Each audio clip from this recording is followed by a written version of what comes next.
으로 가시니 제자들도 따르니라. 당했어요.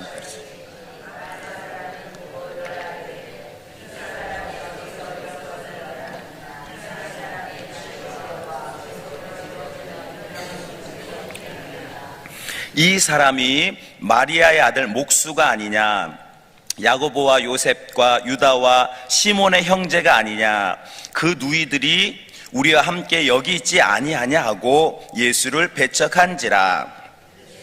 그들에게 이르시되 고향과 자기 친척과 자기 집 위에서는 존경을, 거기서는 아무 권능도 행하실 수 없어 다만 소수의 병자에게 안수하여 고치실 뿐이었고 그들이 믿지 않음을 이상히 여기셨더라. 아멘. 지난 시간에는 예수님께서 그 회당장 그 야이로의 딸을 죽음에서 다시 이렇게 살려주셨던 그런 본문의 말씀을 나눴었습니다. 예수님께서 분명히 그 죽었던 아이를 향해서 소녀여 일어나라 달리다금 이렇게 말씀하시니 그 즉시 그 아이가 이제 일어나서 음식도 먹고 건강하게 이렇게 돌아다녔었다라는 그런 본문의 내용이었습니다. 자, 그리고 오늘은요 이제 장소가 바뀌게 되어지는데요. 어떤 장소로 바뀌게 되었습니까? 바로 예수님의 고향 나사렛입니다. 물론 예수님이 태어나신 곳은 이제 우리가 잘 아는 것처럼 베들레헴이지만 예수님께서 쭉 자라나시고 계셨던 곳, 친척들이 다 있었던 곳이 나사렛이기 때문에 대부분 그냥 고향을 나사렛이다라고 이렇게 생각하면 될 것 같습니다. 자, 그런데 이제 오늘 예수님께서 이 나사렛에 가셔서 동일하게 하나님의 나라를 선포하시고 또 기적을 행하시고 회당에서 우리로 치르면 이렇게 이제 하나님의 말씀을 증거를 하셨다라는 거죠. 그런데 나사렛의 사람들은 어떻게 대부분 반응을 했을까요? 우리 본문의 2절 말씀, 우리 함께 2절의 말씀 함께 읽어보겠습니다. 안식일이 되어 회당에서 가르치시니 많은 사람이 듣고 놀라 이르되 어디서 이 사람이 그 손으로 이루어지는 이런 권능이 어찌 됨이냐. 나사렛 사람들은요 예수님의 말씀을 듣고 어떻게 반응했냐? 야, 이게 무슨 일이냐? 어떻게 내가 알던, 우리 모두가 알던 예수가 어떻게 저렇게 말씀을 증거하고 저런 권능이 있느냐라고 예수님을 높인 게 아니라 예수님을 배척하고 오히려 외면하고 전혀 받아들이지 않았다라는 것을 보게 됩니다. 본문의 말씀을 전하는 분이 분명히 예수님이시잖아요. 그러면은 얼마나 놀라운 말씀이었을까요? 똑같은 구약의 말씀을 가지고 선포하셨을지라도 엄청나게 은혜가 되는 그런 말씀이셨을 거예요. 게다가 오늘 본문을 보면 권능도 행하셨다라고 하거든요. 그러니까 대단한 말씀도 우리 주님께서 회당에서 지금 선포하셨고 또 부인할 수 없는 권능이 드러남에도 불구하고 나사렛 사람들은 우리가 아는 예수인데 이게 무슨 일이냐라고 하면서 대부분의 사람들, 나사렛 사람들이 예수님의 복음을 받아들이지 않았다, 믿지 않았다라고 우리에게 전해주고 있습니다. 그리스의 철학자 아리스토텔레스라는 사람이 이제 설득에 대한 이론을 정립을 했는데 남을 설득하려면 세 가지가 필요하다라고 우리에게 전해줬습니다. 바로 에토스, 또 파토스, 로고스가 있어야 된다라고 이렇게 얘기를 했어요. 근데 로고스는 논리 정연한 이성, 논리가 필요하다라고 했고요. 그 다음에는 공감 능력, 감정, 이 파토스가 필요하다라고 했습니다. 그리고 마지막으로는 에토스, 그러니까 말을 전하는 그 사람의 인격, 그 사람의 흠없음이 있어야 어떤 메시지가 전해질 때 받아들인다라는 거예요. 회중이 설득을 당한다라고 이야기를 했습니다. 그래서 요즘 뉴스를 봐도 그런 고위 정치인들을 뽑을 때도 실력만 보는 게 아니라 그 사람의 과거 행적, 어떤 말을 했는지, 어떻게 살았는지 이걸 다 따져보잖아요. 다 조사하잖아요. 그러니까 설득도 그렇다는 거예요. 보통 메시지가 중요하지만 그 메시지를 전하는 사람이 이제 어떠냐, 요거에 따라서 이제 설득이 되고 안 되고 이게 중요하다라고 이렇게 가르쳐주고 있습니다. 그런데 이제 믿음의 영역에서 성경적으로 보면요, 메시지가 참 중요합니다. 메신저도 중요하지만 그 내용이 중요하다라는 거예요. 그래서 우리 예수님도 제자들을 향해서 얘들아, 너희들 바리새인들 보고 그들의 말은 들어라. 하지만 행동은 담지 말아라. 바리새인의 행동은 따라하지 말고 그들의 말은 따르라라고 우리 예수님께서 전하셨어요. 그러니까 우리들에게는 진리, 복음의 말씀, 예수님의 말씀이 너무나 중요하다라는 거예요. 그래서 교회에서 말씀은 선포될 때도 저 사람이 어떤 사람이, 요것은 또 무시할 수는 없지만, 둘째, 셋째지만 복음이냐 아니냐, 요게 하나님의 말씀이냐 아니냐, 요거를 가지고 우리가 받아들이고 하나님께 영광을 돌려야 된다는 것입니다. 인간의 어떤 모습을 보고 판단의 기준을 삼으면 안 되고요, 하나님의 메시지, 말씀을 가지고 우리는 분별해야 되는 것입니다. 오늘 나사렛 사람들은 예수님이 전해주시는 말씀을 듣지를 않았어요. 내가 보고 있는 나사렛 예수다, 우리가 어릴 때부터 본 예수다, 저게 뭐 어떻게 되겠냐 하면서 메시지와 권능을 그냥 분별해 보지도 않고 생각해 보지도 않고 그렇게 밀어냈다라는 것입니다. 여러분, 마가복음 또 사복음서에 보면 이 예수님의 말씀을 듣기 위해서 수많은 사람들이 전국 각지에서 예수님 가는 곳마다 쫓아다녔잖아요.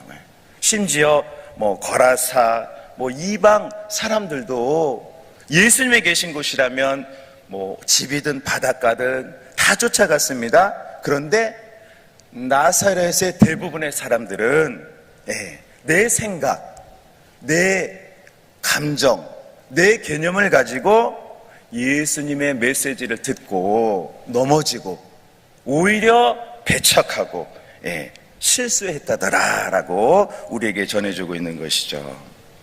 오늘 어떻게 반응했는지 우리 3절 말씀, 우리 본문의 3절 말씀 함께 읽겠습니다. 이 사람이 마리아의 아들 목수가 아니냐, 형제가 우리와 함께 예수를 배척한지라. 오히려 기적의 말씀을 듣고 권능을 보고 오히려 배척했다. 그러니까 온 마음을 다해서 예수님을 밀어낸 거죠. 온 마음을 다해서.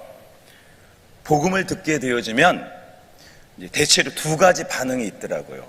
어떤 분들은 감사로, 그래, 할 수 있어, 이렇게 하나님의 귀한 말씀을 받는 사람들이 있는가 하면, 또 어떤 사람들은 되려 분노하고 되려 억압하고 반대하는, 그냥 가만히 있어도 되는데 오히려 온 마음을 다해서 배척하는 경우가 있다라는 거예요. 제가 예전에 이제 시장에 가서 전도를 한 기억이 있었는데, 많은 사람을 만나게 되는데 한참 복음을 전하는데 한 남성분이 쫓아오면서, 평범하신 분이었어요. 근데 막 화를 내는 거예요. 너 말씀 전하면 가만히 안 들 거야. 그래서 막 화를 내시더라고요. 다른 말 안 했거든요. 그냥 예수님 믿으세요만 했는데 쫓아오셔가지고 막 이제 막 때리려고 하시더라고요. 그래서 이런 경우도 있구나라고 이제 생각을 했습니다. 그래서 이제 장소를 옮겼어요. 더 전했다가는 맞을 것 같아가지고. 그래서 이제 전하는데 어떤 어머님이 인상이 너무 좋은 분이 계신 거예요. 이렇게 어머님들끼리 이렇게 앉아 계셨는데 유독 한 분이 너무 좋아 보이셔가지고 아이고 이분은 되겠다. 오늘은 좀 날이 안 좋으니까 좋은 분한테 가야겠다 해서 어머니하고 대화를 했는데 예수 얘기하니까 얼굴이 싹 바뀌면서 화를 그냥 그날은 그렇더라고요. 하루에 그랬어요. 화를 막 내는 거예요. 1분 전까지 아이고 우리 청년 반가워요 막 대화를 하는 예수 얘기 한마디 했더니 막 다른 사람이 된 거예요. 그 어머니가. 야, 이상하다 제가 생각을 하면서 여러 가지 생각을 했습니다. 그리고 한 번은요 다른 날이었는데 한 젊은이에게 성경을 가르쳤어요. 근데 이 청년이 그냥 얘기할 때는요 눈이 또랑또랑하고 자기 얘기를 잘해요. 근데 복음을 이제 성경책 펴고 자 봅시다 하면은요 꾸벅꾸벅 졸아요. 물론 이제 뭐 피곤하면 졸잖아요. 졸 수 있잖아요. 당연한 거 아닙니까? 그래서 제가 그냥 다른 얘기하면 눈을 또 번쩍 떠요. 그리고 먹을 거 얘기하고 이제 뭐 어디 놀러 가는 거 뭐 그러다가 옳다구나 예수 얘기하면은 또 졸아요. 진짜 거짓말 안 하고 1초 만에 졸더라는 거예요. 제가 그 친구를 며칠 가르쳤는데 똑같았어요, 반응이. 그러면서 제가 느낀 게 이 분명히 영의 역사가 있구나. 지금 이들이 어떻게 보면 오히려 구원 얻을 백성인데 마지막으로 지금 맞고 있구나라는 그런 생각을 했던 기억이 있습니다. 그렇습니다. 우리가 말씀을 듣고 쫓는 것은 내가 완전해서 우리가 흠이 없어서가 아니죠.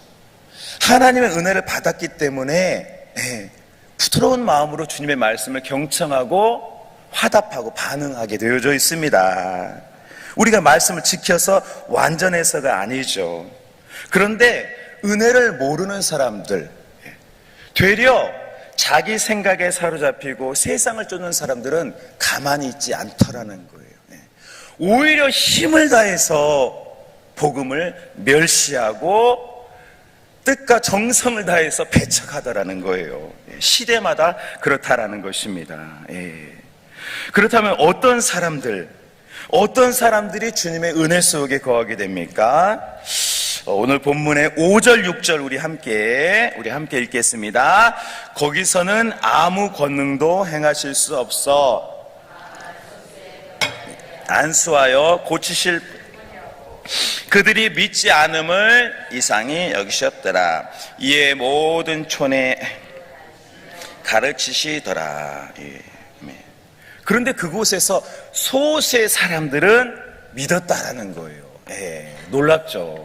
대부분 많은 사람들이 다 안 믿었는데 소수의 사람들은 예수님 말씀을 듣고 믿어졌다라는 거예요.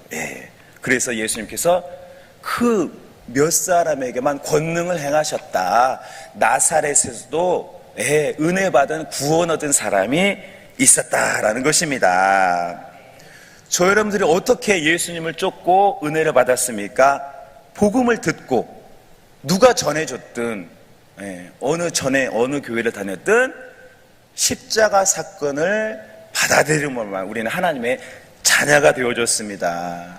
내가 현재 잘했든 못했든 내가 상태와 전혀 관계없이요.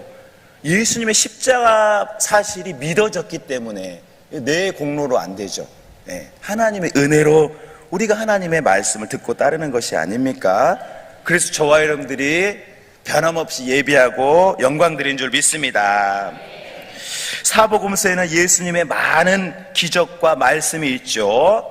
요한 사도는 만약 예수님이 하신 일들, 말씀과 기적을 다 쓰면은 세상 책으로도 다 쓸 수 없다라고 했어요. 그러니까 엄청난 말씀, 엄청난 권능, 능력을 수많은 사람에게 값없이 드러내 주셨다라는 것입니다. 그런데 누가 이 은혜를 경험합니까? 주님을 따르는 사람입니다.